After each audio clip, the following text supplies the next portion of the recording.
Hello everyone, and welcome to my guide on how to be an effective medic in Dirty Bomb. Now currently there are 4 medic mercenaries, each with their own style of play, and while I will quickly touch on each of them in this video, I will go more in depth for each of them and their unique playstyles in their own dedicated guide videos. These 4 medics are Aura, Phoenix, Sawbones, and Sparks, and as you can see I have divided them into 2 separate categories, combat medics and non-combat medics. The 2 combat medics, Phoenix and Sawbones, are more useful near the front lines of an attack, being close to their team to distribute healing and revives as needed.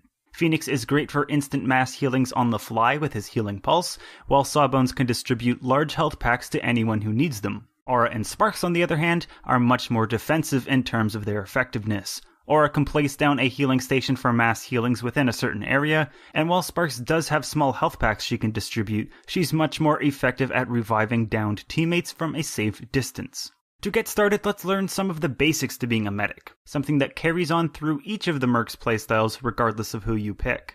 Even if you are a combat medic, your first priority is making sure your team is alive and well. Pay attention to your team's HUD so that you can monitor who's healthy, who's in danger, and who needs to be revived. Your minimap will also help for this, displaying a cross over fallen teammates who require a revival.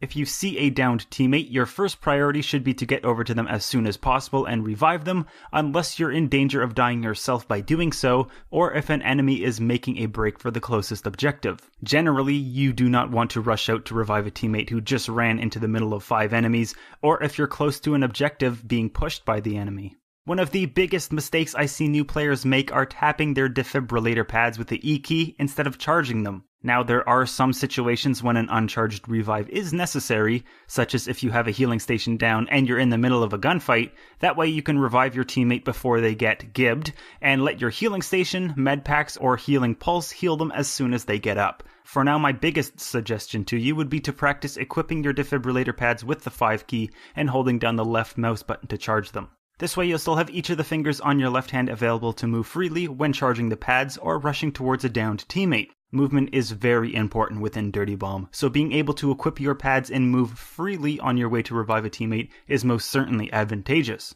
Another important aspect of playing a medic is knowing where to place your health stations or med packs. As Aura, you should always know where the best place is to pop down your station so that you can distribute health towards your team in the best manner possible.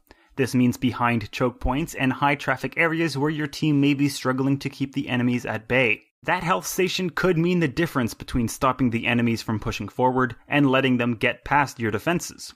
Always make sure to pick up your health station should you see an airstrike incoming, because one of the biggest detriments to an Aura is losing a health station immediately after placing it down to an airstrike.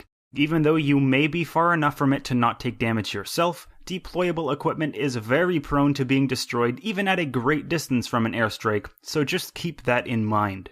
Sawbones and Sparks don't have this problem with airstrikes, however the same rule applies in regards to properly placing your med packs. In Sawbones' case, placing down 2 med packs behind a choke point means that you can apply pressure towards advancing enemies, and should you need to fall back and recover some health, you can do so by simply walking over your med packs. This saves you the trouble of having to toss one at your feet, eating up precious time during a firefight which you could be using to reload and re-strategize. Always remember to keep at least 1 medpack handy in your inventory for emergency cases, or to toss it at a friendly merc who's out of reach. For Sparks, the same rule can apply to her medpacks as well, but in my opinion I think saving at least 2 medpacks for yourself is a safer option. Her playstyle means that she is much more effective at reviving teammates with her reviver gun from a distance as soon as they go down, then healing them with her med packs, but that isn't to say that she shouldn't bother healing teammates with them at all.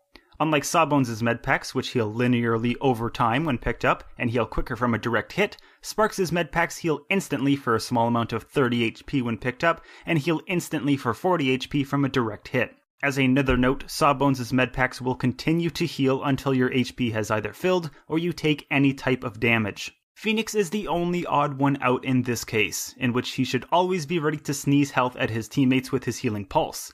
The longer he charges it, the more he will heal at the cost of cooldown, up to a maximum of 100 health and a 12-second cooldown without any additional augments. Also, as his name implies, Phoenix is the only merc to be able to revive himself back to full health once per minute should he go down in a firefight.